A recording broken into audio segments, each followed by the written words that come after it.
خلق الإنسان وكرمه وعلمه من البيان ما لم يعلم، فسبحان الذي لا يحصى امتنانه باللسان ولا بالقلم. نشهد أن لا إله إلا الله وحده لا شريك له، ونشهد أن سيدنا وحبيبنا ومولانا محمدا عبده ورسوله الذي أرسله بالحق بشيرا ونذيرا وداعيا إلى الله بإذنه وسراجا منيرا. فقد قال الله تعالى في كلامه المجيد وفرقانه الحميد: أعوذ بالله من الشيطان الرجيم. بسم الله الرحمن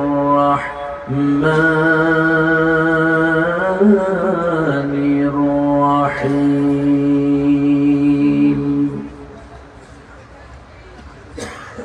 إنما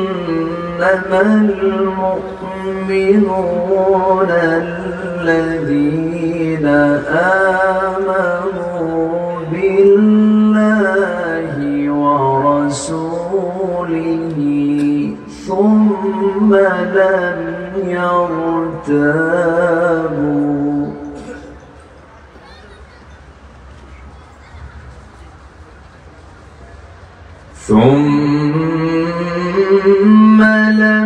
يرتابوا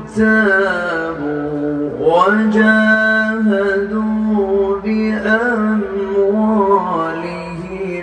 وأنفسهم في سبيل الله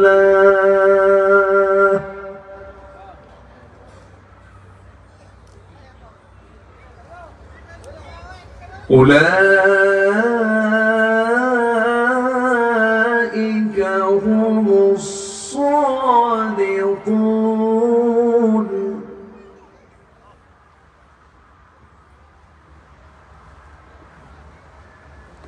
قل أتعلمون الله بدينكم والله يعلم ما في السماوات وما في الأرض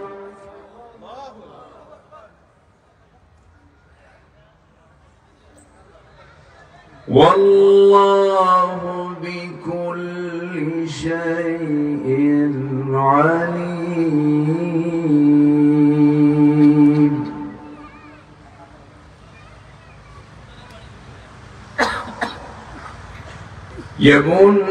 يمنون عليك أن أسلموا قل لا تمنوا علي إسلامكم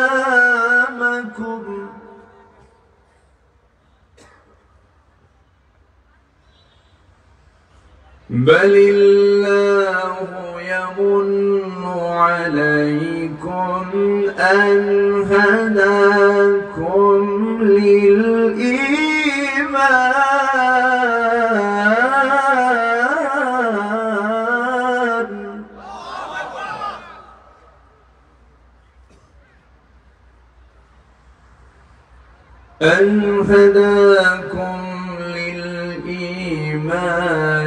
إن كنتم صادقين.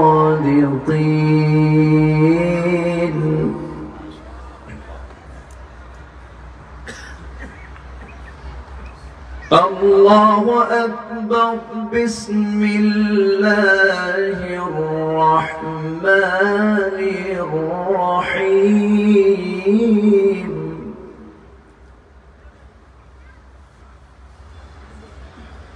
إن الله وملائكته يصلون على النبي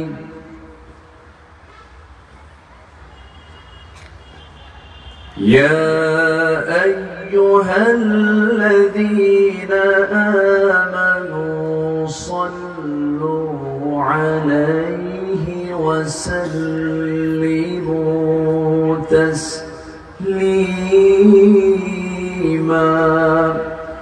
اللهم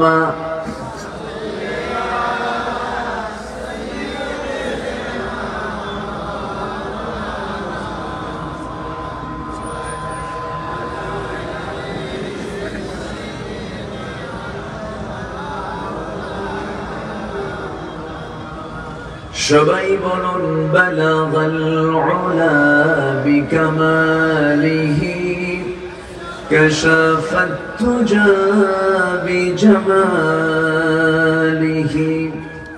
حسنت جميع خصاله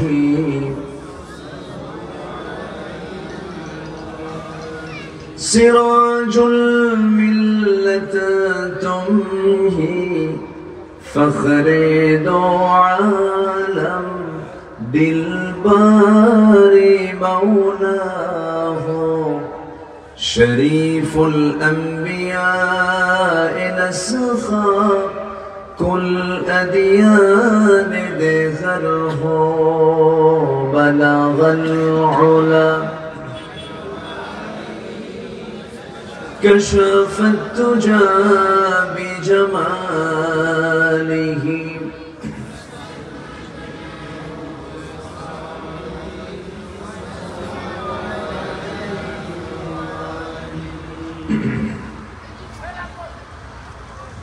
কুমিল্লা জেলার 14 গ্রাম উপজেলার দক্ষিণ কালিকাপুর মাহমুদিয়া হুসাইন হাফিজিয়া নুরানী মাদ্রাসা এতিমখানা মাহফিল ইন্তেজামি কমিটি কর্তৃক আয়োজিত 22তম তাফসীরুল কোরআন মাহফিল 2025 মাদ্রাসা সংলগ্ন মাঠে অনুষ্ঠিত আজকের এই মহৎ আয়োজনে সম্মানিত সুযোগ্য সভাপতি জনাব শাহাদত হোসেন ফরাইজি সাহেব, আজকের মাহফিলের বরেণ্য প্রধান অতিথি জনাব তোবারক হোসেন সাহেব, আজকের এই মহৎ আয়োজনের বরেণ্য অতিথি আমার বাম পাশে উপবিষ্ট নন্দিত আলেমে দ্বীন, শিক্ষাবিদ, গবেষক, আমার অত্যন্ত কাছে আমার প্রিয় ভাইজান ন্যাশনাল ইউনিভার্সিটির সম্মানিত প্রক্টর ডিরেক্টর জনাব শাহাবুদ্দিন আহমদ, অত্র এলাকার তিনি কৃতি সন্তান। আজকের মাহফিল উপস্থিত হাজারাত উলামায়ে কেরাম, বিশেষ করে আজকের মাহফিলের আরেকজন আলোচক যিনি এশার পরে কথা বলবেন, আমার অত্যন্ত কাছে আমার অনুজ মুহতারাম জনাব মাওলানা শেখ সিফাত হাসান সাহেব, আজকের মাহফিলে উপস্থিত হাজারাত উলামায়ে কেরাম, ফুদালায়ে ইসলাম, সুশীল সমাজ, সামনে উপস্থিত দূরে কাছের বিভিন্ন স্থান থেকে ছুটে আসা এই সান্ধ্যকালীন যে সবাই মানুষের ব্যস্ততা সবচেয়ে বেশি থাকে সন্ধ্যার সময় আর সকালে রোডঘাটের ব্যস্ততা এই সময় বেশি থাকে, ঠিক এই সময় আপনারা যে এসেছেন সম্মানিত প্রাণপ্রিয় দ্বীনী ভাইরা, আড়ালে বসে আছেন সম্মানিতা শ্রদ্ধেয়া মা বোনেরা, আলোচনার সূচনায় আনুষ্ঠানিকতার মধ্য দিয়ে আমার পক্ষ থেকে আবারও দিল খোলা সালাম, আসসালামু আলাইকুম ওয়া রাহমাতুল্লাহি ওয়া বারাকাতুহু। সবাই কেমন আছেন? আমাকেও প্রশ্ন করেছেন, এ তো মুহাব্বতের লক্ষণ। আল্লাহ তাআলা আমাকে তো আপনার মতোই আপনার সাথেই রেখেছেন, বলি আলহামদুলিল্লাহ। আমি প্রোগ্রামটা খুব অল্প সময় দিয়েছি, খুব অল্প সময় তারা চেয়েছিলেন। বললাম দেখেন আমার তো মূল যে প্রোগ্রাম আমি এটা পারবো না, দেখেন তো দিনে অথবা সন্ধ্যায় যদি নেওয়া যায়, যাওয়ার ফাঁকে আমি হয়তো পারবো, হয়তো আজকে আমি মানে পুরোপুরি হকটা আমি আদায় করতে পারবো না। যাই হোক, আবার অনেকে আসবেন, এসে দেখবেন যে আমি নাই, এরকমও হবে। তো যাই হোক, আল্লাহ তাআলা যতটুকু জুটাবেন ততটুকুই তো পাবো আমরা। শুকরিয়া আদায় করছি, বলি আলহামদুলিল্লাহ, জোরে বলি আলহামদুলিল্লাহ, চিৎকার মেরে বলছি আল্লাহুম্মা ইন্নী আসআলুকা আল হুদা ওয়াত তুকা ওয়াল আফাফা ওয়াল গিনা। সবাই বলি আল্লাহুম্মা আ'ইন্নি আলা যিকরিকা ওয়া শুকরিকা ওয়া হুসনি ইবাদাতিকা। আমরা আল্লাহ তাআলার শুকর আদায় করে নিলাম। সম্মানিত হাজিরিন, আমার আগ দিয়ে আমার পূর্বে যিনি কথা বলেছেন, উনি যদি আরো ঘন্টা ঘন্টা কথা বলেন, অনেক নতুন নতুন কথা বের হবে। তারা তো গবেষণা করেন। উনি কিছু দামি কথা বলেছেন, আমরা তার কথাগুলো জীবনে আমলে নিয়ে আসার চেষ্টা করব। জোরে বলি ইনশাআল্লাহ। সম্মানিত হাজিরিন, আমি ভাঙ্গাচোরা মানুষ, এলেম কালাম তেমন কিছু নেই। আলোচনার সূচনায় আমি কালামে রব্বানি, আমার রবের কালাম থেকে সূরাতুল হুজুরাত থেকে শেষ দিকের আমি কয়েকটা আয়াতে কারিমা আমি তেলাওয়াত করেছি। এই আয়াতগুলোকে সামনে রেখে কিছু কথা বলতে চাচ্ছি। আমরা আমাদের নামের দেশে বহু লোকের নামের শেষে সিদ্দিক নাম আছে না? যেরকম একটা আছে টাঙ্গাইলে, একটা আছে না, তার জীবনে কোনো গুনাই নেই।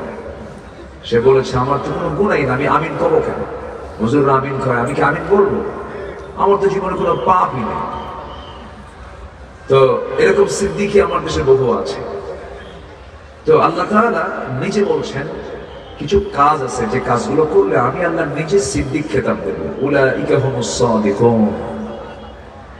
কারা সিদ্দিক, কারা প্রকৃত সত্যবাদী, আল্লাহ তাআলা একটা আয়াতে সুন্দর করে আল্লাহ পাক কাজগুলো বুঝিয়ে দিয়ে সার্টিফিকেট দিয়ে দিয়েছেন, এগুলো কাজ করলে তোমরা সিদ্দিক হয়ে যাবে। জোরে বলি সুবহানাল্লাহ।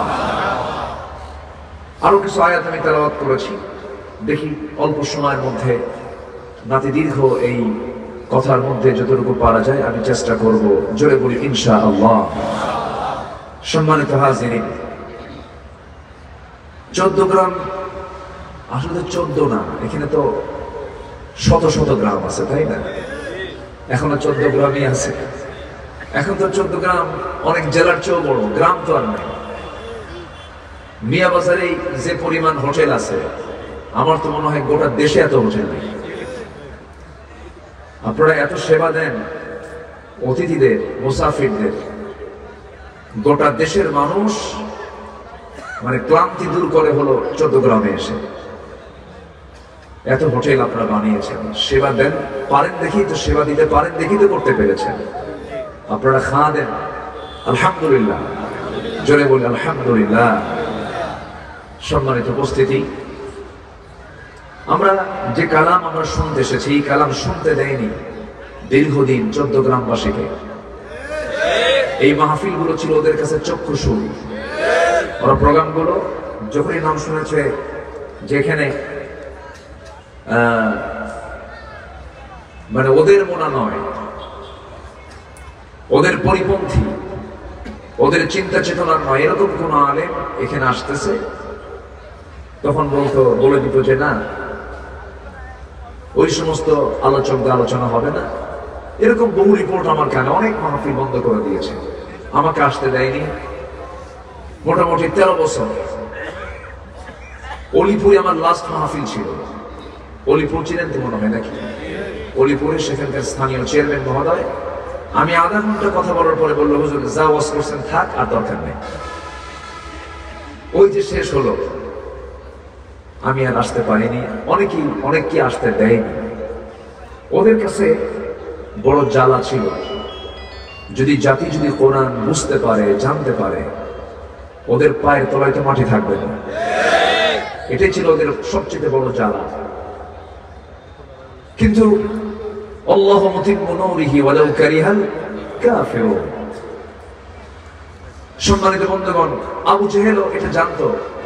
আবু জেহেল তো শ্রোতা ছিল কোরআনে, কোরআন শুনতো। সে শুনে বুঝে সে বুঝতে পারলো যে এটা যদি চলতে থাকে তাহলে তো আমার দল পাতলা হয়ে যাবে, আমার দলটা ছোট হয়ে যাবে, মুহাম্মাদের দলটা ভারী হয়ে যাবে।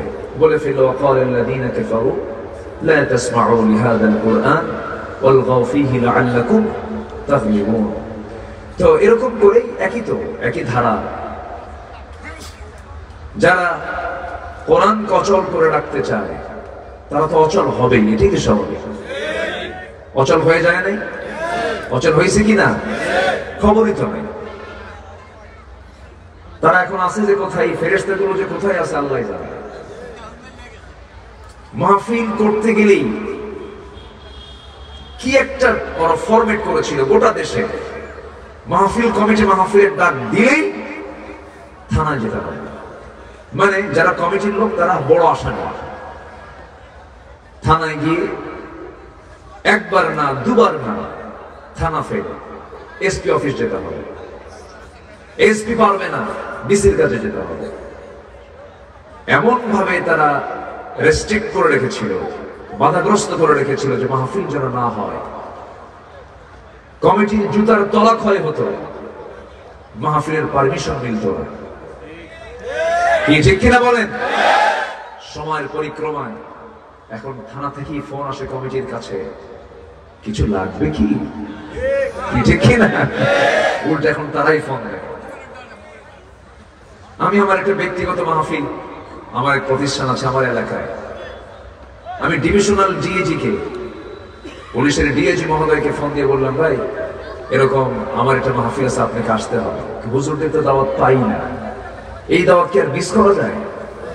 তো পরে কানে কানে বললাম, সময় তো আসছে, সুযোগ অনুকূল আসছে দেখে তো আপনি আসছেন, তাছাড়া তো আপনিও আসতেন না।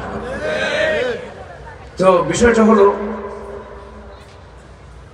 হক কি কখনো দাবিয়ে রাখা যায় না, চেপে রাখা যায় না। হক বিজয়ী হবেই, ঠিক কিনা বলেন? জাআল হক ওয়া যাহাকাল বাতিল ইন্নাল বাতিলা কানা যাহুকা।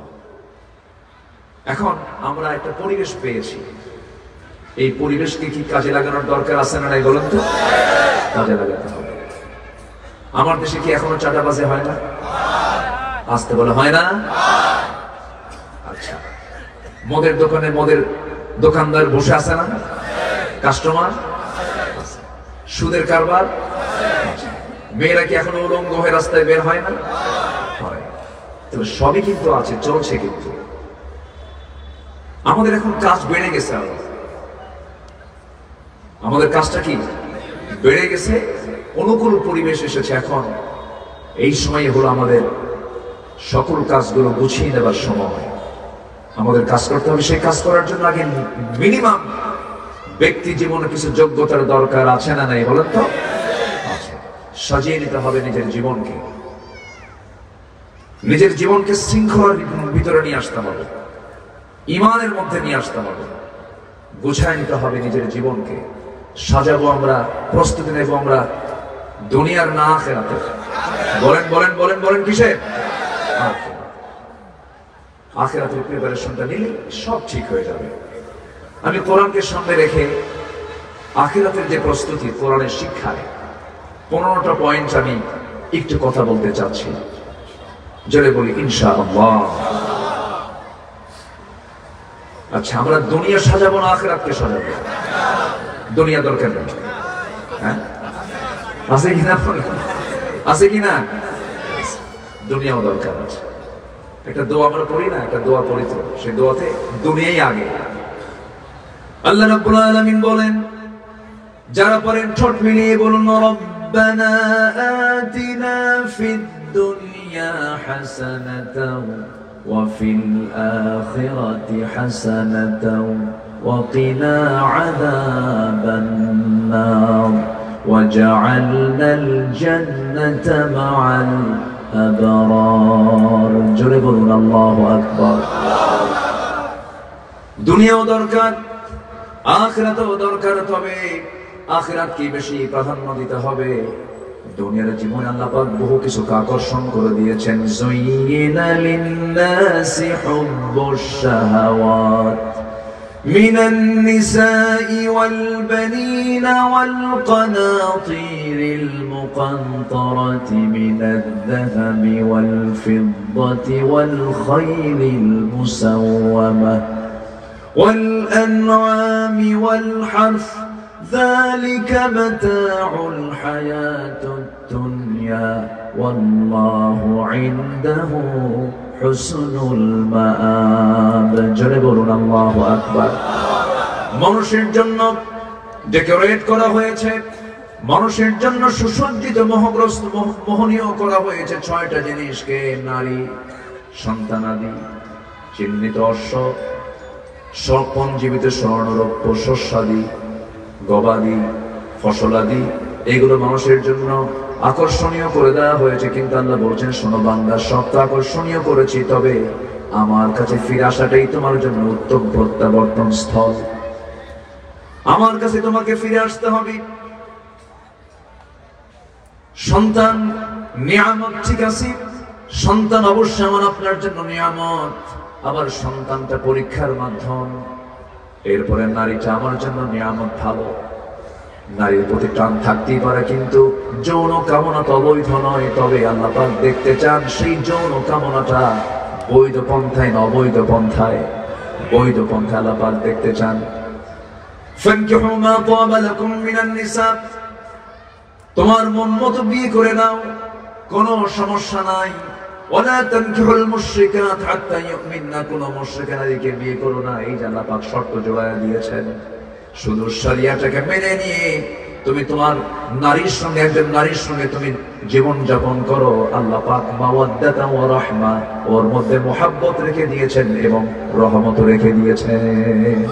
জোরে বলি সুবহানাল্লাহ। আল্লাহ পাক দেখতে চান শুধু বৈধতা। দুনিয়াটাকে ইসলাম দিয়ে সাজাও। কি দিয়ে সাজাও? কি দিয়ে? ইসলাম দিয়ে সাজাও। আমার বন্ধুগণ, সবাই তো দুনিয়া থেকে বিদায় নেব। ভাইজান কিছু এক্সাম্পল দিয়েছেন। এই যে সূর্য ওঠে নাই আজকে, গোটা দুনিয়ার 800 কোটি মানুষ যদি আন্দোলন করে, কেউ কি পারবে নাকি আন্দোলন করে সূর্যটাকে দেখানোর জন্য? পারবে নাকি? কার ইচ্ছায় আমরা দেখি নাই?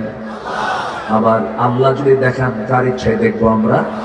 আল্লাহর ইচ্ছায় আমরা দেখব। সেই সুপ্রিম পাওয়ার আল্লাহ পাক, সুপ্রিম পাওয়ারের মালিক তিনি। এই 16 বছর যারা ক্ষমতার মসনদে ছিল, হয়তো ওই আয়াতটা বলে গেছে, মালিকাল মুলক তুতিল মুলকা মান তাশা ওয়া তুইজ্জু মান তাশা ওয়া তুযিল্লু মান তাশা বিয়াদিকাল খায়র ইন্নাকা আলা কুল্লি শাইইন কাদির। চিন্তা করুন, কি হেভিওয়েট নেতা, কথা বললেই সব এলোমেলো হয়ে যায়। সেই লোকটা পালানোর জন্য রাস্তা পায় নাই। নেত্রী হেলিকপ্টার অপেক্ষায় ছিলেন, দরবেশ আমার সঙ্গে যাবে চলে, কিন্তু দরবেশ যেতে পারে নাই। ঠিক কি না? যেতে পেরেছে? পারে না। নৌকায় চড়ছে, দাড়িটা কাটছে।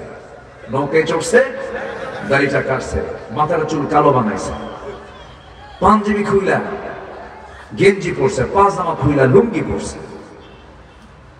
এত চেষ্টা করলো। একটা গ্রুপের মালিক সে, মাথা নিচু হয়ে যায়। একটা দেশের শীর্ষস্থানীয় ধনী কত বড় চোর হতে পারে? মাথা নিচু হয়ে যায়। চেষ্টা করলো কত, কোস্টগার্ড গিয়ে আইনমন্ত্রীকে ধরে বলে, আইনমন্ত্রী স্যার চিনছে আপনাকে, চলেন থানায় চলেন। আইনমন্ত্রীকে, আমি কি একা আসছি এই জায়গায়? আমি তো জামাতের সাথে আসছি। কি মানে? কই যে দেখো যে বসে আছে একজন, চেনা যায় না তো, মুখে দাড়ি নাই, মাথার চুল কালো, পরনে লুঙ্গি পরা। লোকটা কে? ভালো করে দেখো, ওটাই দরবেশ। বোঝেন নাই? ও তো ইজ্জু মান তাশা ও তো যিল্লু মান তাশা। ওরা আলেমদেরকে উলঙ্গ করতে চেয়েছিল, ঠিক কিনা বলেন? আলেমদের রক্ত বড় বিষাক্ত। ওরা আলেমদেরকে উলঙ্গ করতে গিয়ে ওরা উলঙ্গ হয়ে গিয়েছে। ওদের অস্তিত্ব বিলীন হয়ে গেছে। এতগুলো দল দেশে, শতাধিক দল, কোন দলকে নিষিদ্ধ করেনি। 5 অগস্টের কয়েকদিন আগে ওরা একটা দলকে নিষিদ্ধ করার সিদ্ধান্ত নিল। ওরা তো নির্দিষ্ট কোন দলকে নিষিদ্ধ করার জন্য চেষ্টা করেনি, ওরা চেয়েছিল ইসলামকে নিষিদ্ধ করতে। ইসলাম নিষিদ্ধ করতে গিয়ে নিষিদ্ধ হয়ে গেছে। ইসলাম ছিল, আছে, থাকবে। আমি আপনি থাকবো না, চলে যাব। ইসলাম কার? ইন্নাদ দীন ইনদাল্লাহিল ইসলাম। আল্লাহর দ্বীন, আল্লাহর দ্বীন ইসলাম। সম্মানিত ভাইরা, সম্মানিত বন্ধুগণ, সবাই তো চলেই যাব। শর্ত হলো যে প্রিপারেশন নিয়ে যেতে হবে। প্রিপারেশন অফ আখিরাহ, আখিরাতের প্রস্তুতির 1 নম্বর যে বিষয়টা সেটা হলো ঈমান আনতে হবে দ্বিধাহীন চিত্তে। সুম্মা লাম ইয়ারতাবু, যে ঈমানের মধ্যে কোনো সন্দেহ থাকবে না, সেই ঈমান আনতে বলছেন কে? আসতে বলবেন না কে? আর ঈমানটা ফ্রেশ থাকবে কোন কিতাবের সম্পর্ক রাখলে? এই কিতাবের সঙ্গে সম্পর্ক যার যত গভীর, তার ঈমান তত মজবুত। এই কিতাবের সঙ্গে যার সম্পর্ক যত গভীর, তার সাথে আল্লাহর সম্পর্ক তত গভীর। এই জন্য আমরা কোরআনটাকে রপ্ত করার চেষ্টা করব, বোঝার চেষ্টা করব। জোরে বলি ইনশাআল্লাহ। বোঝার জন্য এই মাদ্রাসা, এই মাদ্রাসাগুলো, দেশে হাজার হাজার মাদ্রাসা, এগুলোকে জঙ্গির প্রজনন কেন্দ্র বলে আখ্যা দিয়েছে এরা। অনেক কিছুই বলেছে, কত কিছু বলছে আমাদের। 2013 সালে এক মাহফিল আমি যাব, তো ওসি মহোদয় আমাকে ফোন দিয়ে বলে আপনার আসা যাবে না, আপনি চিহ্নিত রাজাকার। তো বললাম আমি রাজাকার, আপনাকে বললো কি? বলে যে শুনলাম রাজাকার হওয়ার জন্য তো একটা বয়স লাগবে। ওসি বলতেছে আপনার বয়স কত জানি না, তবে আপনি রাজাকার, খুব সমস্যা, আপনার এসে যায়। তো বললাম রাজাকার তো দূরের কথা, আমার মায়েরই তো বিয়ে হয় না 71 সালে, আমি রাজাকার হলাম কেন?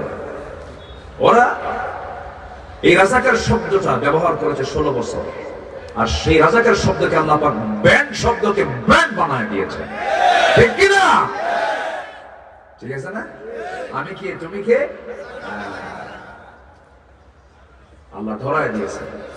অহংকার দেখাও, লা তামশি ফিল আরদি মারাহা, অহংকার করো না। বলে রাজাকারের নাতিপুতিরা চাকরি পাবে, একটা কথা তার গদিকে নড়াইয়া দিয়েছে। ঠিক কি না? দাদা নহে রাজাকার ছিল, নাতির কি দোষ আছে নাকি? ব্যক্তির অপরাধ সম্প্রদায়ের উপরে চাপায় দিবেন কেন? গোষ্ঠীর উপরে চাপায় দিবেন কেন আপনি? সম্মানিত ভাইরা, সম্মানিত বন্ধুগণ, আমরা ঈমান আনবো কার উপরে? আসতে বলবেন না, কার উপরে? ওয়া ইয়াতাওয়াক্কাল আলাল্লাহ ফাহুয়া হাসবুহ, যে ব্যক্তি আল্লাহর উপরে ভরসা রাখে আল্লাহই তার জন্য যথেষ্ট। হয়েছে না? হয়েছে না? যথেষ্ট হয়েছে না? আল্লাহ কেমনে কি করলেন? আল্লাহু আকবার। আল্লাহ কি না পারেন। দিল্লি নড়ে উঠেছে, দিল্লি। চিন্তা করুন, কোন গোয়েন্দা সংস্থার কাছে এমন রিপোর্ট ছিলই না। সকল গোয়েন্দা রিপোর্ট ফেল। অসম্ভবকে সম্ভব করতে পারেন তার একমাত্র যোগ্যতা কার? কোন টাইমও লাগে না। আল্লাহ রাব্বুল আলামিন বলেন ইন্নামা আমরুহু ইযা আরাদা শাইআন আন ইয়াকুলা লাহু কুন ফায়াকুন। জোরে বলুন আল্লাহু আকবার। তিনি যখন কোন কাজের সিদ্ধান্ত নিয়ে নেন, শুধু বলেন কোন, মাইক্রো সেকেন্ডের আগেও তার সঙ্গে সঙ্গে বাস্তবায়ন হয়ে যায়। জোরে বলি সুবহানাল্লাহ। যদি যুবকরা পালাতো, রাস্তা যদি ছেড়ে চলে যেত, যুবকদের হৃদয়ের ভিতরে ভয়টা দূর করে দিয়েছেন তিনি কে? আল্লাহ। আল্লাহ দিয়েছেন। আল্লাহ রাব্বুল আলামিন বলেন ইল্লা তানফিরু ইউআযিবকুম আযাবান আলীমান ওয়া ইস্তাবদিল কওমান গায়রাকুম ওয়া লা তাদুররুহু শাইআ। পালায় গেলে পরে আবার চাপায়া বসতো তারা। আল্লাহ বিজয় দিয়ে দিয়েছেন। এই একটা পথ আমরা পেয়েছি, আমরা এগুলোকে কাজে লাগাবো। প্রস্তুতির মধ্য দিয়ে আমরা আগে ঈমান আনবো কার উপরে বলেন? আল্লাহর উপরে মজবুত ঈমান আনতে হবে, যে ঈমানের মধ্যে কোনো সন্দেহ থাকবে না, শিরক মিশ্রিত বেদাত মিশ্রিত ঈমান আনা যাবে না। ওয়াল্লাযীনা আমানু লাম ইয়ালবিসু ঈমানাহুম বিযুলমিন উলাইকা লাহুমুল আমনু ওয়া হুম মুহতাদুন। জোরে বলুন আল্লাহু আকবার। ঈমান আনার শর্ত হলো ঈমানটাকে জুলুম দিয়ে আচ্ছাদন করা যাবে না। জুলুম আর শিরক, জুলুম এর ব্যাখ্যায় অধিকাংশ মুফাসসিরে কেরাম তারা এটার ব্যাখ্যা করেছেন, সেটা হচ্ছে জুলুমের মূল অর্থ হচ্ছে শিরক করা। ইন্না শিরকা লাযুলমুন আযীম, ইয়া বুনাইয়া লা তুশরিক বিল্লাহ। আল্লাহু আকবার বলেন। আগের বাপরা সন্তানকে কি নসিহা করে, আর এখনকার বাপরা সন্তানকে বলে যা একটু শিরক করে খালি পায়ে ফুল দিয়ে আয়। আর লোকমান তার সন্তানকে দোয়া করছেন, নসিহা করছেন 13টা নসিহা, এর মধ্যে 1 নাম্বার হলো ইয়া বুনাইয়া লা তুশরিক বিল্লাহ। 1 নাম্বার আল্লাহু আকবার বলেন, শিরক করো না, ঈমানটাকে ফ্রেশ রাখো। তাহলে বাপ মাদের নসিহাগুলো হবে হচ্ছে প্রথমে ঈমানের নসিহা। কিসের নসিহা বলেন? ঈমান। আল্লাহ এখানে বলছেন ঈমানটা আনো, সুম্মা লাম ইয়ারতাবু, কোনো সন্দেহ রাখা যাবে না। কোরআন আল্লাহকে চেনার একমাত্র মাধ্যম হচ্ছে কোরআন। আল্লাহু আকবার বলেন। কোরআন যে আল্লাহর পক্ষ থেকে নাযিল হওয়া কিতাব, কোনো সন্দেহ আছে? আস্তে করে, কোনো সন্দেহ আছে? কোনো সন্দেহ নেই। কোরআনকে যদি কেউ শুধু বলে ধর্মীয় কিতাব, সম্পূর্ণ ভুল ধারণা তার। এটা কোরআন গতানুগতিক কোনো ধর্মীয় কিতাবের শুধু নাম নয়। এটা এমন একটা কিতাব যে কিতাবের উপকারিতা সবাই পাবে, সকল চাহিদা মেটানো আছে এই কিতাবের মধ্যে। জোরে বলি সুবহানাল্লাহ। সম্মানিত ভাইরা, এর মধ্যে রয়েছে সায়েন্স। 250 থেকে 300 আয়াত শুধু সায়েন্সের উপরে আছে। জোরে বলি আল্লাহু আকবার। সেদিন আমি একটা আয়াত পড়তেছিলাম, সূরা যুখরুফ এবং সূরা রূম স্টাডি করছিলাম। স্টাডি করতে নিয়ে আল্লাহ পাক এখানে বৃষ্টি নিয়ে কথা বলেছেন, বায়ু প্রবাহ নিয়ে কথা বলেছেন। কত আগে আমরা বিজ্ঞানীদের কিছু তথ্যকে আমরা আশ্চর্য মনে করি, খুব রিসিভ করে নিই। এই বিগ ব্যাং থিওরি, কত কি থিওরি আমরা রিসিভ করে নিই, অথচ কোরআন কত আগেই তথ্যগুলো দিয়ে দিয়েছে। বলি আল্লাহু আকবার। তো মেটেরোলজিক্যাল সায়েন্স এন্ড কোরআন, আবহাওয়া বিজ্ঞান এবং বিজ্ঞান, মানে আবহাওয়া বিজ্ঞান এবং কোরআন, এই দুটার একটা বিশাল মিল আমি এখানে খুঁজে পেলাম। আল্লাহ রাব্বুল আলামিন সূরা যুখরুফের ভিতরে আল্লাহ তাআলা এই মেঘমালা নিয়ে কিছু কথা বলেছেন। মেঘমালা নিয়ে তিনি কিছু তথ্য দিয়েছেন, যে তথ্যের সাথে 1500 বছর পরে এসে তথ্যের মিল পেয়েছে বিজ্ঞানীরা। বলি আল্লাহু আকবার। কেমন করে দেখেন, বিজ্ঞান গবেষণা করে দেখতেছে যে বৃষ্টির জন্য প্রথমে বায়ুর প্রবাহ, প্রথমে কিসের প্রবাহ বলেন তো? বায়ুর প্রবাহ। এরপর মেঘের স্তূপীকরণ, এবং সেই ঘনীভবন থেকেই বৃষ্টির মূল রহস্য উন্মোচিত হয়। শতাব্দীর পর শতাব্দী মানুষ এই বৃষ্টি নিয়ে কত চিন্তা করছে। 19-20 শতকে এসে এই রহস্যটা বিজ্ঞানীরা উন্মোচন করেছে। বড় আশ্চর্যের বিষয়, এই যে বায়ু প্রবাহটা, এই তথ্যটা আল্লাহ রাব্বুল আলামিন অনেক আগেই তার কালামে উল্লেখ করে দিয়েছেন। জোরে বলে সুবহানাল্লাহ। আল্লাহ রাব্বুল আলামিন বলেন, আল্লাহুল্লাযী ইউরসিলুর রিয়াহা ফাতুসিরু সাহাবান ফায়াবসুতুহু ফিস সামাই কাইফা ইয়াশাউ ওয়া ইয়াজআলুহু কিসাফান ফাতারাল ওয়াদাক ইয়াখরুজু মিন খিলালিহি فإذا أصاب به من يشاء من عباده إذا هم يستبشرون. جربون الله أكبر. سورة الروم verse number 48, 48 নম্বর আয়াত আল্লাহ রাব্বুল আলামিন তিনি তার পরিচয় দিতে নিয়ে বলছেন, আল্লাহুল্লাযী, তিনি তো সেই আল্লাহ যিনি আকাশে বায়ু প্রেরণ করেন। আল্লাহু আকবার। অতঃপর তা মেঘমালাকে সঞ্চারিত করে, অতবার তিনি মেঘমালাকে যেভাবে ইচ্ছা সেইভাবে আকাশে ছড়িয়ে দেন। দেখেন বিজ্ঞান হালে সেই কথাটা বলে দিয়েছে, আর ১৫০০ বছর আগে বলে দিয়েছেন তিনি আমার কে। এখন এই মেঘমালা আমরা আকাশে দেখতে পাই, এই মেঘগুলো আল্লাহ তাআলা বানিয়েছেন কি দিয়া? পানি দিয়া। এই পানিটা ছিল কোথায়? জমিনে ছিল। আমার আপনার বাড়ির আশেপাশের পুষ্করিণীতেও ছিল পচা পানি, খাল বিল নদী নালা, এই পানিগুলো উৎস হলো পানির সমুদ্র। সেখানকার পানি কি মিঠা না লবণ? বলেন। লাউ নাশাউ জাআলনাহু উজাজান ফালাউলা তাশকুরুন। লবণ পানি, পচা পানি, নর্দমার পানিগুলোকে পানির চক্রের আকারে আকাশে উত্থিত করেছেন বাষ্পীয় আকারে। তিনি কে? আসতে বলবেন না, তিনি কে? আকাশ থেকে যে বাড়ির বর্ষণ হয়, যে বৃষ্টি নামে, সেই বৃষ্টির মধ্যে কি কোনো পচা পানি, কোনো গন্ধ কোনোদিন পাইছেন আপনারা? এখানে ফিল্টারিং আছে না নাই? কই মেশিন কই? চোখে পড়ে? আস্তে করে চোখে পড়ে? পড়ে না। তো কিয়ামত পর্যন্ত যদি পৃথিবীর সমস্ত টেকনোলজি প্রযুক্তি ব্যবহার করেও যদি চেষ্টা চালায়, কিয়ামত পর্যন্ত কৃত্রিম ভাবে এই পানি চক্রের মতো করে পুনরুৎপাদন করা কি সম্ভব? মানুষের পক্ষে সম্ভব? সম্ভব না। সম্পূর্ণ কার অবদান? আসতে বলেন, কার অবদান? আবার পানি যে নাজিল করেছেন, তিনি পানি যে নাজিল করেন, এদিকে অপরিমিত না পরিমিত? মানে যা ইচ্ছা হচ্ছে তাই না নাজিল হচ্ছে না, বিকাদারিন, বিকাদারিন পরিমাণ মতো আল্লাহ পাক তাও বলে দিচ্ছেন। আল্লাহ রাব্বুল আলামিন বলেন, والذي نزل من السماء ماء بقدر فأنشرنا به بلدة ميتا كذلك تخرجون। জোরে বলুন আল্লাহু আকবার। সূরাতুজ যুখরুফ আয়াত নম্বর 11 আল্লাহ রাব্বুল আলামিন বলছেন, তিনি সেই মহান রব যিনি আকাশ থেকে পানি যে নিচে বর্ষণ করেন তা অপরিমিত নয়, পরিমিত। জোরে বলি সুবহানাল্লাহ।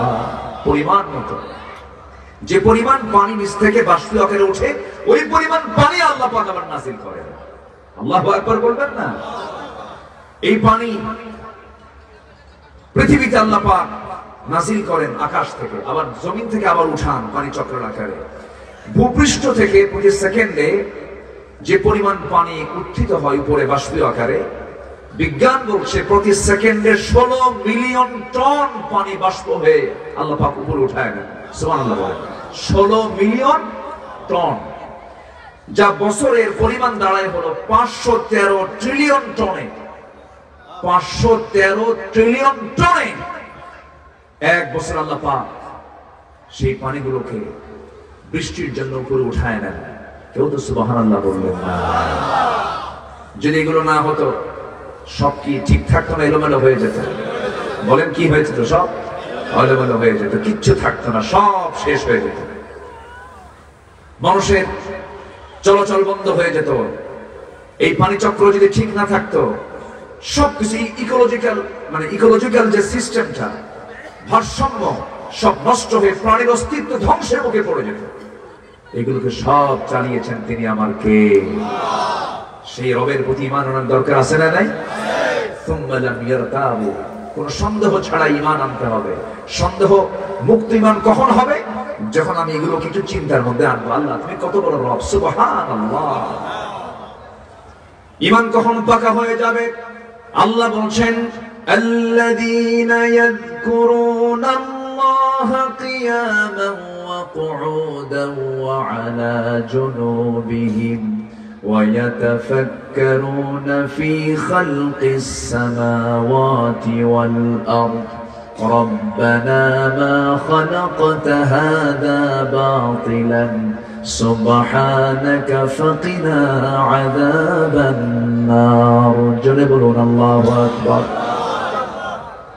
যারা দাঁড়িয়ে বসে শয়নের সফল আল্লাহর জিকির করে এবং ফিকির করে, জিকিরও করা দরকার, ফিকিরও করা দরকার। ইমানদার শুধু জিকির করবে না, ফিকিরও করবে। কিন্তু আমার দেশে কিছু জাকের আছে, জিকির করতে করতে পায়জামা নাই, আছে না নাই? বলেন আছে। এই 16 বছর কিছু বদমাইশরা এই মঞ্চে বসে নাচানাচি করেছে, দেখেন না আপনারা? নাচানাচি করেছে, মুখে যা আসছে তাই বলেছে। সৈয়দ কামাল উদ্দিন জাফরির মতো একজন বড় আলেমকে তার চরিত্র নিয়ে, মানে তার চরিত্রে কিছু কালিমা লেপন করার অপচেষ্টা করেছে এই বেদব গুলো, যারা এই যে আসেন এরকম কি নামও নেব না, বদমাইশ গুলো। সম্মানিত বন্ধুগণ, আপনাদের এই 14 গ্রামের দক্ষিণেও ফটিকছড়ির দিকেও কিছু বদমাইশ আছে, আছে না নাই? বলে আছে না নাই? আমার এই কুমিল্লার একদম উত্তরে ব্রাহ্মণবাড়িয়ার দিকে কিছু বদমাইশ আছে না নাই?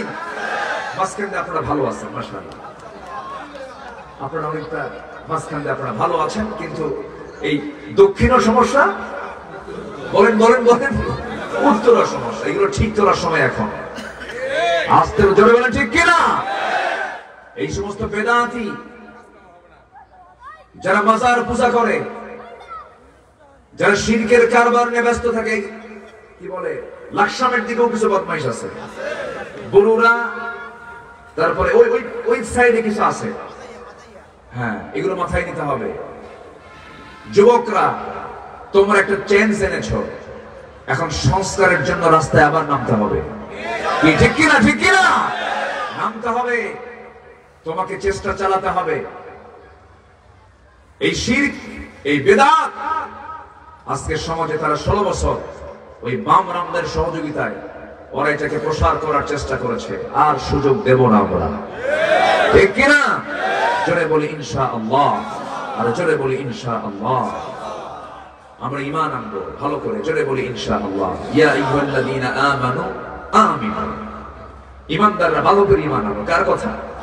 আল্লাহর কথা। ভালো করে ঈমান আনো। আমার দেশে কিছু কিছু লোকের নামই আছে ঈমান আলী, আছে না? নামাজ পড়ে না, খালি বিড়ি খায়, আছে না? বিড়ি খাওয়া লোক আমাদের দেশে কম না বেশি বলেন তো? শীতের মধ্যে কমে না বাড়ে? আরো বাড়ে, এত বিড়ি খায়। হ্যাঁ, বাথরুমও খায়। 14 গ্রামের মানুষ তো, হ্যাঁ, ঠোঁটকাটা মানুষ। আপনারা খুব স্পষ্টবাদী, আলহামদুলিল্লাহ বলেন। মানে খায় তো খায় এমন খাবার যা বাথরুমে যেও খায়, এত বিড়ি টানে এই জাতি। আপনি বিড়ি খাবেন, আপনি এই পাপটা করবেন, আল্লাহ পাক বলেছেন পাপ করবা, পাপ তোমাকে ঘেরাও করে ফেলবে। বালা মান কাসাবা সাইয়্যাতাও ওয়া আহাতাত বিহি খাতিআতুহু। পান কি বলে, বিড়ি খাবেন, বিড়ির চিহ্ন চেহারায় ফুটবে, ঠোঁট কি হবে? মানে কি হবে? ঠোঁট দেখে সব লোক কি বলবে? এটা কি খোর? বলেন কি খোর? আচ্ছা, পান খান, পান খেতে মানা নাই, পানের রস তো ভালো, পানের রস স্টমাকের জন্য ভালো, কিন্তু পানের সাথে আবার হাকিমপুরি রাহমাতুল্লাহ আলাইহি কেন?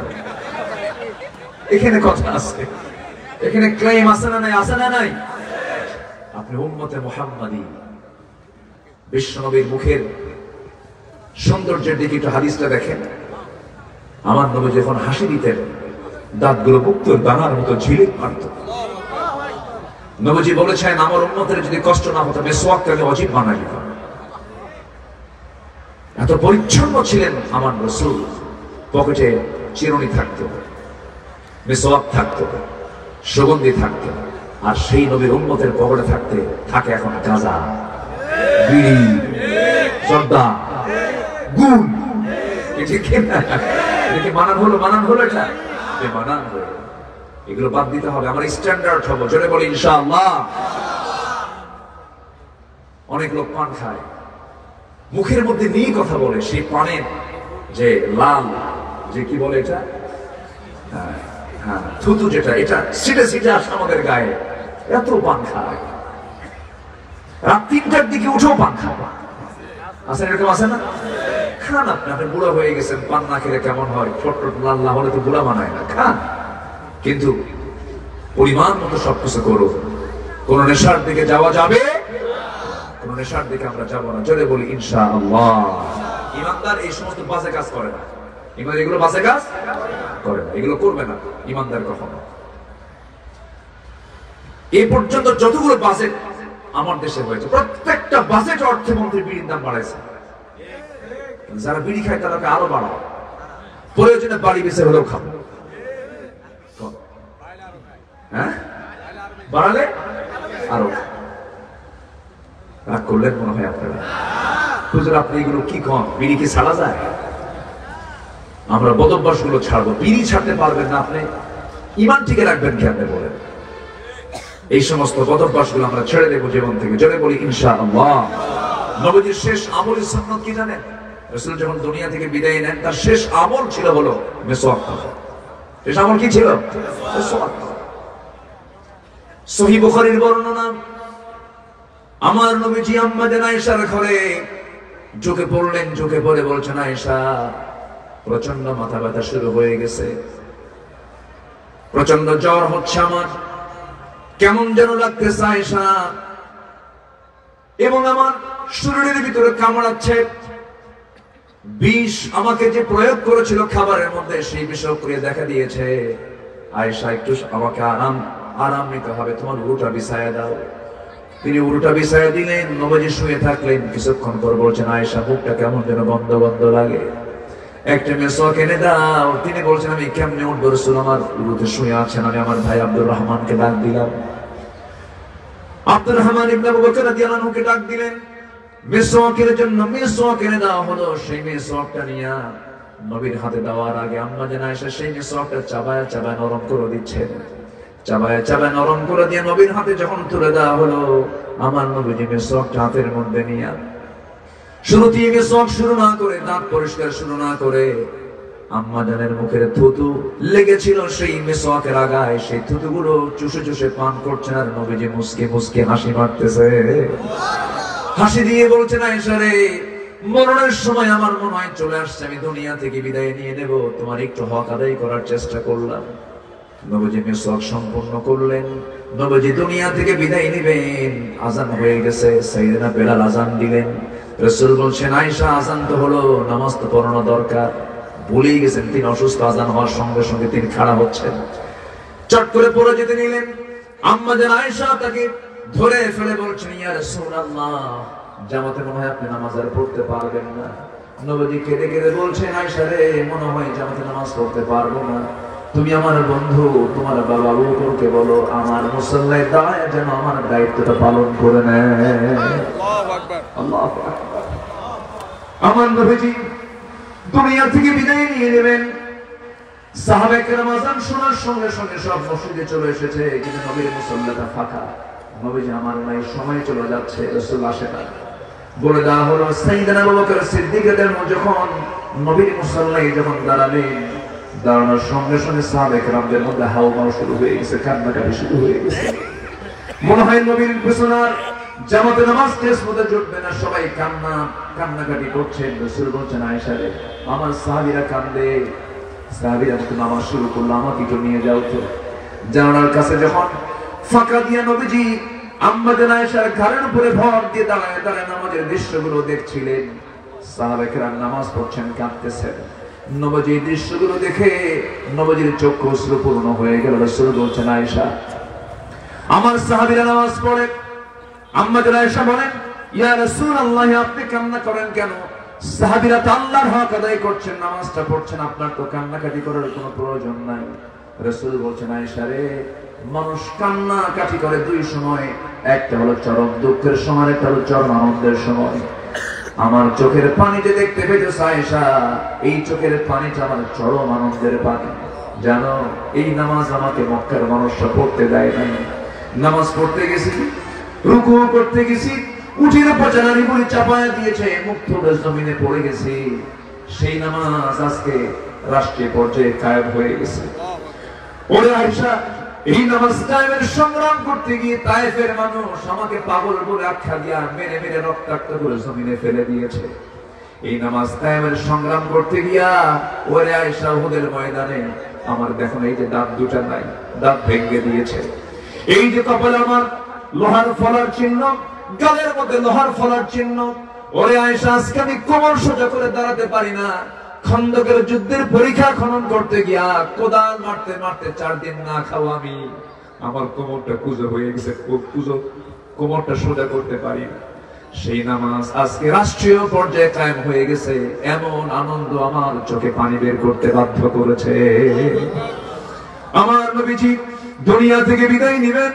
বিদায় যখন চলে আসলো, আমার রাসূল বললেন, আয়েশা, আমি মনে হয় দুনিয়া থেকে বিদায় নিয়ে নেব, আমার উম্মতকে লাস্ট একটা মেসেজ দিয়ে দিবা। আমার নবীর লাস্ট হাদিস একটা হচ্ছে আমলে, সেটা হচ্ছে মিসওয়াক করা, আর শেষ সর্বশেষ বক্তব্য আমার নবী জাম্মা জানা এসেকে একটা হাদিস সর্বশেষ শুনিয়ে দিয়েছেন, আমার উম্মতকে বলবো আমার উম্মত যেন 5 ওয়াক্ত সালাত যেন কখনো না কাজা করে। জোরে বলি আল্লাহু আকবার। নবীজির সারা জীবন উম্মতের প্রতি তার দরদ কম না বেশি? আসতে বলো না, দরদ কম না বেশি? খুব বেশি ছিল দরদ তার। এত দরদ ছিল তার ভিতরে, গোটা রাত তিনি হাওয়া করে কাঁদতেন। নাসাই শরীফের হাদিস, আমার নবীজি এমন কান্নাকাটি করতেন, রাসূল যখন সিজদায় পড়ে যখন কাঁদতেন, চুলায় আগুন জ্বালায়া পাতিলে পানি গরম করলে পরে পাতিলের পানি যেমন টকবক টকবক আওয়াজ হয়, আমার নবীজি সিজদায় পড়ে টকবক পানির মতো আওয়াজ করে করে কাঁদতেন। এই যে চোখের পানিগুলো বের হতে রাসূল কাঁদতেন, একটা বড় তিনি নিজের জন্য কাঁদেন নাই, উম্মতের জন্য কেঁদেছেন। হাসরের ময়দানে সবাই বলবে নফসি নফসি, আমার নবীজি বারবার বলবেন আমার উম্মতি আমার উম্মতি, আমার উম্মত আমার উম্মত বলে কাঁদবেন, আমাকে নিয়ে পেরেশান হবেন। সেই উম্মত যদি নেশা করে, সেই উম্মত যদি মিথ্যা কথা বলে, সেই উম্মত যদি আমাদের খেয়ানত করে, সেই উম্মত যদি মিথ্যা সাক্ষী দেয়, সেই উম্মত যদি মুসলমান হয়ে ইসলামী দল না করে, সেই উম্মত যদি গীবত করে, সেই উম্মত যদি জমির আইল ঠেলে, সেই উম্মত যদি মানুষের হক নষ্ট করে, এটা কি রাসূল কি সহ্য করতে পারবেন? রাসূল বলছেন, ও আমার আয়েশা, আমার উম্মতকে বলে দিবা তারা যেন 5 ওয়াক্ত সালাত যেন কখনো না ছেড়ে দেয়। জোরে বলি আল্লাহু আকবার। সবাই কি নামাজ পড়তে রাজি আছেন? জানেন এই জাতি মাত্র 5% নামাজ পড়ে। কয় পার্সেন্ট? বাকি 95% নামাজের কোনো খবর নাই। এটা হতো না যদি আমাদের নেতৃত্ব যদি সৎ হতো। এই দেশে যারা এই দেশ চালিয়েছেন, কেউ চালিয়েছেন 25 বছর, কেউ চালিয়েছেন 16 বছর, কেউ চালিয়েছেন 9 বছর, কেয়ারটেকার গভর্নমেন্ট চালাইছে কয়েক বছর, সব দেখা শেষ। সবার পরিচয়ের নামের আগে মোহাম্মদ থাকলেও তারা মুহাম্মাদের কোন আদর্শ তারা সমাজে বাস্তবায়ন করে নাই। তাদের ধর্মের নাম ইসলাম হলেও ইসলাম দিয়ে তারা রাষ্ট্র চালায় নাই, নামাজের সরকার কায়েম হয় নাই। সব দেখা শেষ। আগামীর দেশ আমরা দেখতে চাই কোরআনের দেশ, ইসলামের দেশ। রাজি আছেন কারা কারা? হাত উঁচু করে দেখান মুসলমান।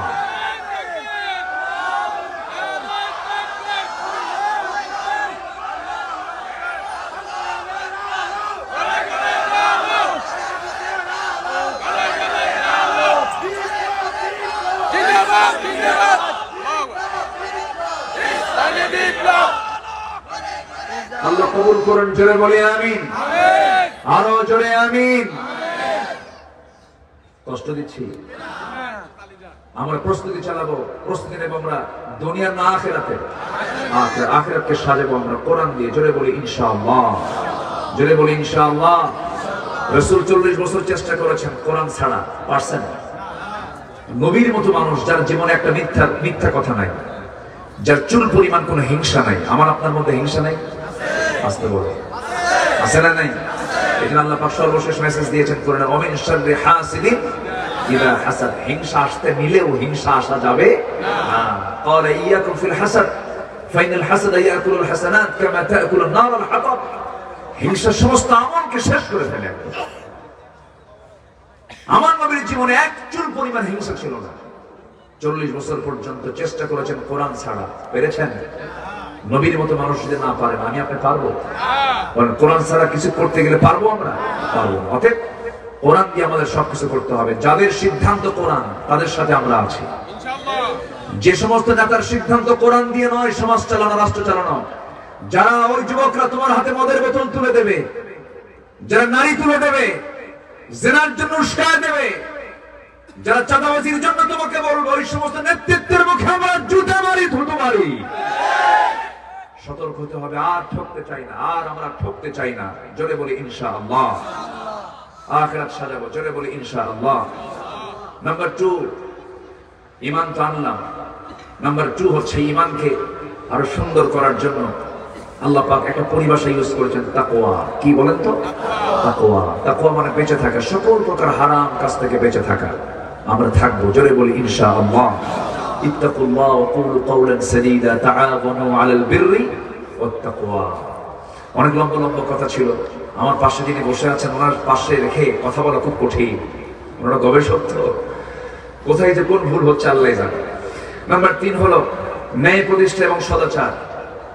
ন্যায় প্রতিষ্ঠা এবং সদাচার, এই গুণটা সবার মধ্যে থাকার দরকার আছে না নাই? সবাই কিন্তু সবার জায়গা থেকে বিচারক, বিচারক না? সবাই বিচারক। এই মাথা থেকে পা পর্যন্ত 3.5 হাত বডি কে চালায়? আল্লাহ চালায়। আল্লাহ তো চালান, ঠিক আছে, কিন্তু আমার চোখ দিয়ে কে দেখে? আল্লাহ দেখে, আমি দেখি। আমার কান দিয়ে কে শোনে? আমি শুনি। আমার হাত দিয়ে থাপ্পড় মারে কে? আমি নিজেই থাপ্পড় মারি।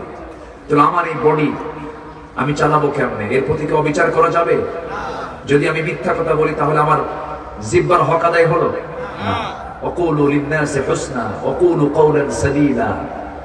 সব জায়গায় আমরা সদাচার এবং ন্যায় প্রতিষ্ঠা আমরা করব। জোরে বলি ইনশাআল্লাহ। ইন্নাল্লাহা ইয়া'মুরু বিল আদল ওয়াল ইহসান ওয়া ইতা'i যিল কুরবা ওয়া ইয়ানহা আনিল ফাহশাই ওয়াল মুনকার। নাম্বার 4 হলো আখিরাতের প্রস্তুতির জন্য। নাম্বার 4 হলো দ্বীনের সঠিক ইলম অর্জন সবচেয়ে বেশি জরুরি। দ্বীনের সঠিক ইলমের দরকার আছে না নাই?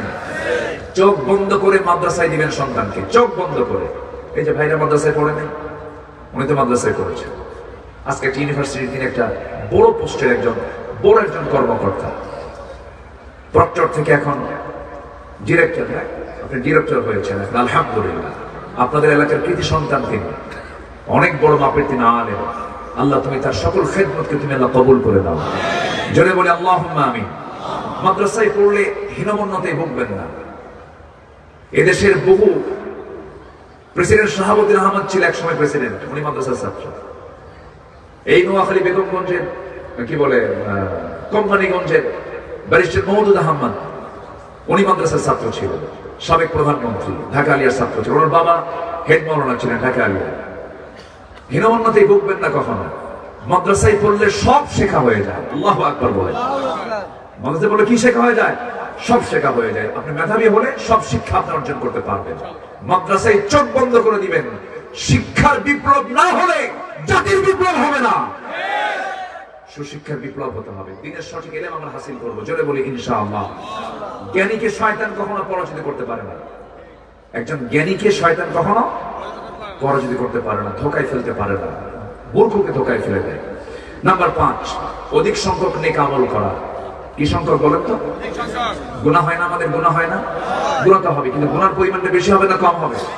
একদম কম হবে, একদম কম। গুনাহ যে হবে না তা না, আমরা তো মানুষ, হয়ে যাবে, হঠাৎ করে ভুল হয়ে যাবে, গুনাহ হয়ে যাবে, কিন্তু গুনার পরিমাণটা একদম কম থাকবে। নেকের আমলটা, ভালো আমলটা হবে কি কম না বেশি? বেশি।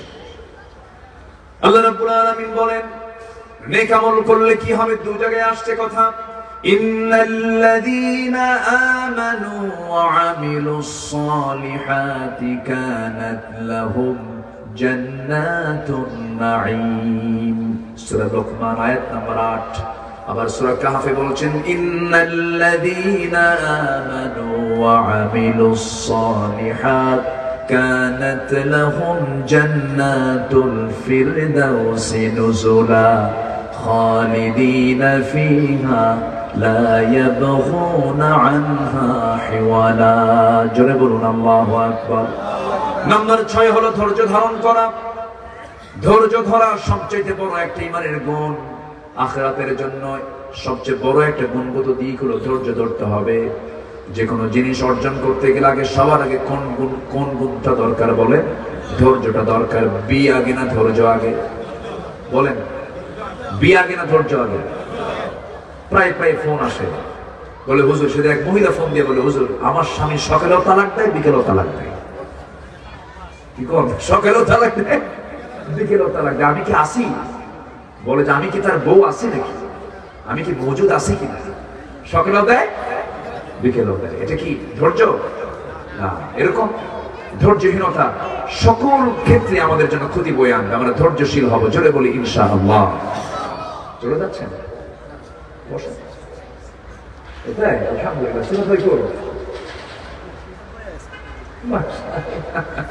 আচ্ছা, আলহামদুলিল্লাহ। আমাদের মাহফিলের কাঙ্ক্ষিত মেহমান, আমার অত্যন্ত কাছের আমার সিফাত হাসান ভাই, তিনি এসেছেন। বলি আলহামদুলিল্লাহ।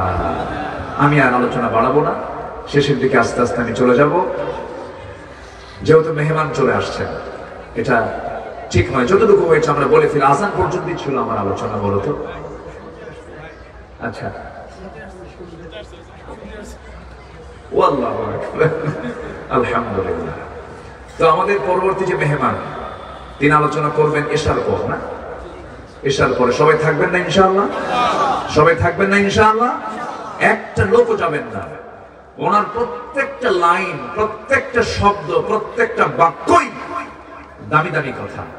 আল্লাহ তুমি তার আলোচনাগুলো সবাইকে শোনার তৌফিক দিয়ে দাও। জোরে বলি আল্লাহুম্মা আমিন। আর জোরে আল্লাহুম্মা আমিন। নাম্বার 7 হচ্ছে আখিরাতের প্রস্তুতির জন্য যেটা দরকার সেটা হচ্ছে আল্লাহর প্রতি ভরসা করা। কার প্রতি ভরসা করা? আল্লাহর প্রতি ভরসা করা। নাম্বার 8 হচ্ছে দুনিয়াবি ভোগ বিলাসী নিমগ্ন না হয়ে আখিরাতের আবাসকে মূল লক্ষ্য হিসেবে স্থির করা। ওয়া ইন্নাদ দারাল আখিরাতা লাহিয়াল হায়াওয়ান লাউ কানু ইয়ালামুন, সূরাতুল আনকাবুত আয়াত নাম্বার 64। নাম্বার 9 হলো নিজেকে এবং পরিবারকে জাহান্নাম থেকে বাঁচানোর চেষ্টা করা। আমার নবীজি খুব পরিবার প্রিয় লোক ছিলেন। আমার রাসূল পরিবারকে খুব যত্ন নিতেন, সন্তানদের খুবই খোঁজ খবর নিতেন, নাতিদেরকে খুবই আদর করতেন। এটা ছিল বিশ্বনবীর সুন্নাহ। বাচ্চারা রাসূলকে দেখলে দৌড় মেরে চলে আসতো। রাসূল ছিলেন চুম্বক, সব ছুটে চলে আসতো রাসূলের কাছে। আল্লাহু আকবার। এই চরিত্র আমাদের মধ্যে আনার দরকার আছে না নাই? কিছু কিছু নানা আছে, নাতিদের আদরও করে না, কাছে টানে না, সুমাও খায় না। নাতিরাও মনে মনে দোয়া করে, বুড়া মরবি কোন দিন কুলখানি খাবো। আমার নবীজি সম্পূর্ণ ভিন্ন ছিলেন। রাসূল ঘোড়ায় উঠেছেন।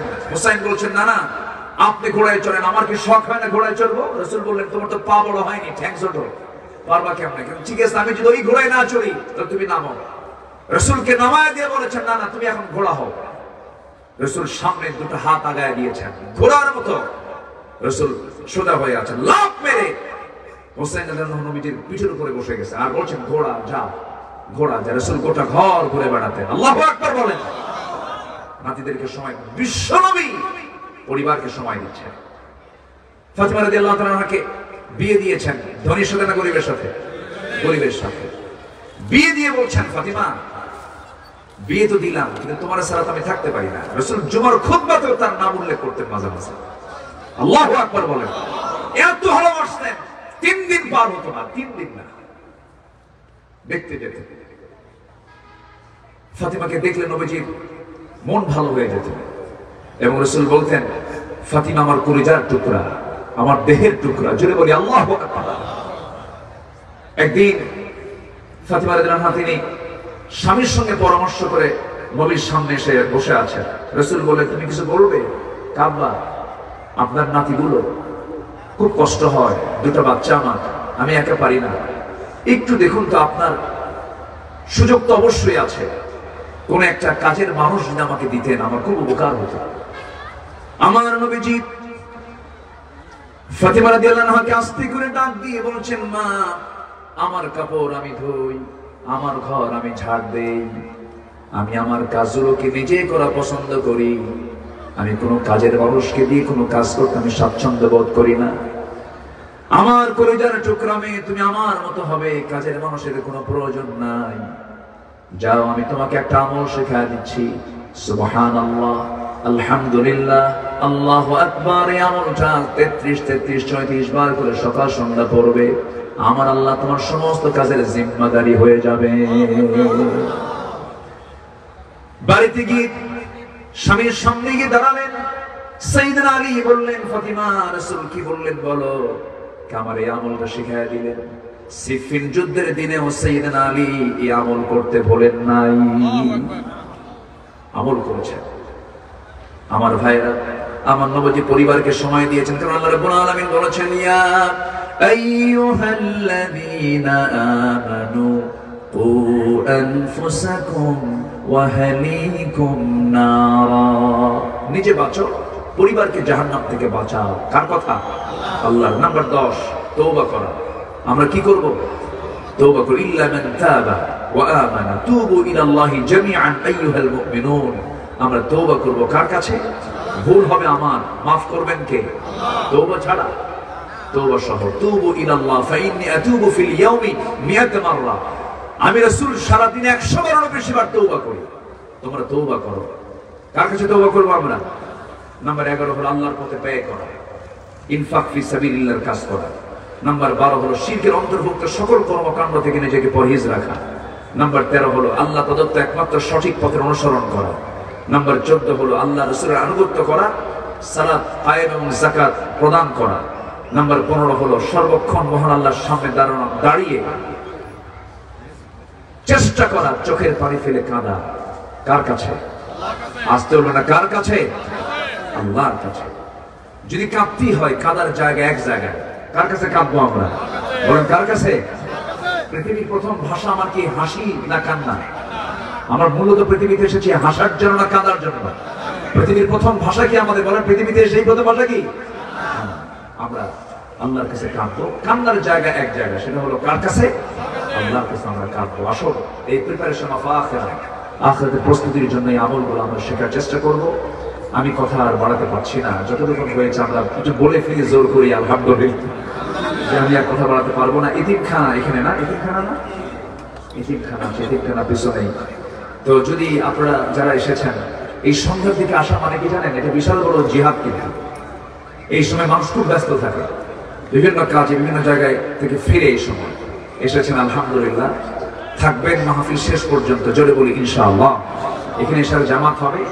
তো তার আগে আমি একটু সবাইকে বলবো যারা এসেছেন উপস্থিত, যে যা পারি আমরা একটু দেওয়ার চেষ্টা করবো। কিছু না কিছু আমরা সবাই দেবো, জোরে বলি ইনশাআল্লাহ।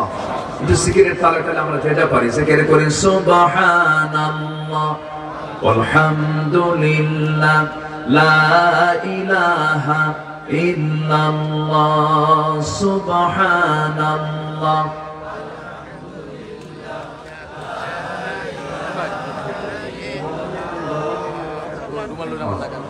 আচ্ছা, ভবন নির্মাণ চলছে, 3 তলার কাজ চলছে।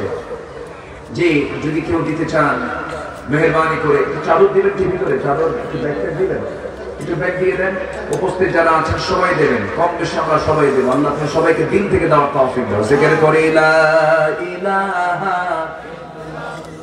সুবহানাল্লাহ আলহামদুলিল্লাহ। ও তাই না? আচ্ছা আচ্ছা, জি তাহলে সিদ্ধান্ত এরকম হয়েছে না। আচ্ছা, আমরা এশার নামাজ পড়বো, আমার পরে আলোচনা করবেন আমার সিফাত ভাই।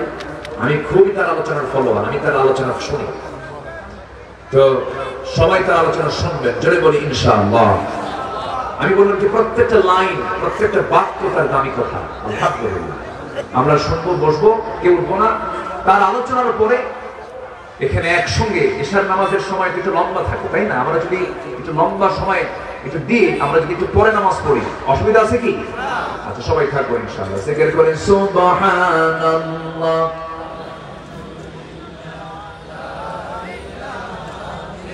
আরো জোরে সুবহানাল্লাহ।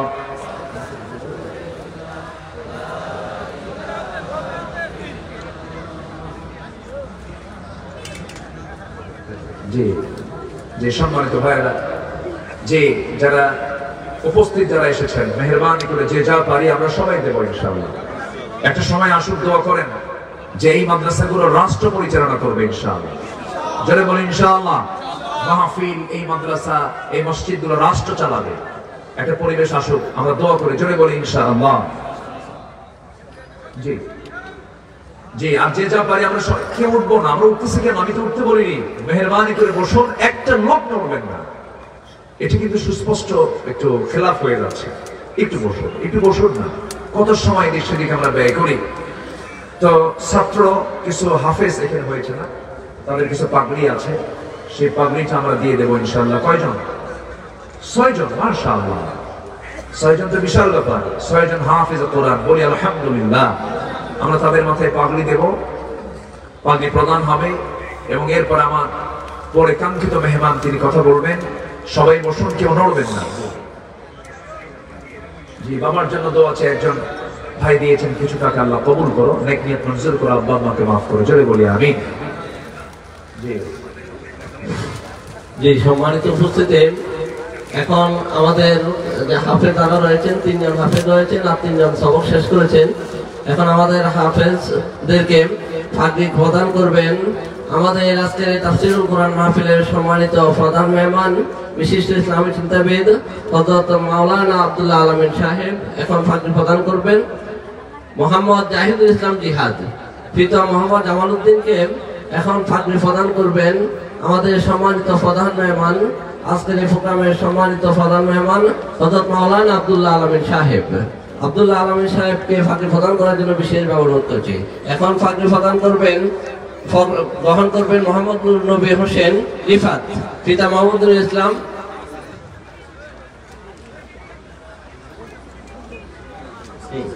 এখন পাগড়ি প্রদান করবেন আমাদের আজকের তাফসীরুল কোরআন মাহফিলের সম্মানিত প্রধান বক্তা জনাব শায়েখ সিফাত হাসান সাহেব। পাগড়ি প্রদান করছেন মোহাম্মদ নূর নবী হোসেন রিফাতকে।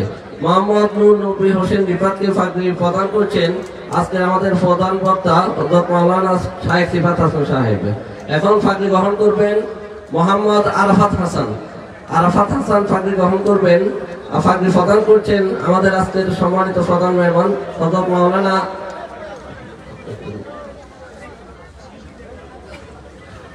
হযরত মাওলানা আব্দুল্লাহ আলামিন সাহেব। এখন মোহাম্মদ আরাফাত হাসানকে পাগড়ি প্রদান করবেন আজকের আমাদের প্রোগ্রামের সম্মানিত প্রধান মেহমান হযরত মাওলানা আব্দুল্লাহ আলামিন সাহেব। সম্মানিত সুধীমণ্ডলী, এটি জীবনের সবচেয়ে বড় পাওয়া। আপনারা যারা দাঁড়িয়েছেন আমি আন্তরিকভাবে দুঃখ প্রকাশ করছি। আপনাদেরকে একটু বসে যে কোরআনের যে বাণী, আল্লাহ রাব্বুল আলামিনের যে ওহী, সে ওহী তারা হৃদয়ে ধারণ করেছে। আমরা দুজন শায়েখ এখানে পেয়েছি, বিশ্ববিখ্যাত, তারা আন্তর্জাতিক খ্যাতি সম্পন্ন। তাদের দুজনের হাত দিয়ে পাগড়ি যারা পাচ্ছে তাদের যে অনুভূতি, আমিও একজন হাফেজে কোরআনের পিতা, এখানে অনেকজন আছেন, আপনারা মাহফিলকে অসুন্দর করবেন না। আমাদের মোহতারাম বলেছেন এবং শায়েখ সিফাত হাসান মোহতারাম উনিও এসেছেন, অনেক গুরুত্বপূর্ণ আলোচনা করবেন। অবশ্যই আপনারা আলোচনাগুলো শুনবেন। আমরা হাফিজে কোরআনদের এবং হাফেজ যারা বানিয়েছেন তাদের উস্তাদদেরকে আমরা আন্তরিকভাবে আজকের এই মাহফিল থেকে অভিনন্দন জানাচ্ছি, মোবারকবাদ জানাচ্ছি। এই ছাত্রগুলোর জন্য দোয়া করছি আল্লাহ রাব্বুল আলামিন যেন ছাত্রগুলোর উসিলায় যেন এই এলাকাটিকে আল্লাহ রাব্বুল আলামিন রহমত এবং বারাকা দিয়ে ভরপুর করে দেন। এই জন্য আমরা আল্লাহ রাব্বুল আলামিনের কাছে দোয়া করছি। প্যান্ডেলে মাহফিলের সৌন্দর্যের জন্য যারা দাঁড়িয়ে আছেন আপনাদেরকে বিনীতভাবে অনুরোধ করছি মাহফিলের প্যান্ডেলে বসার জন্য।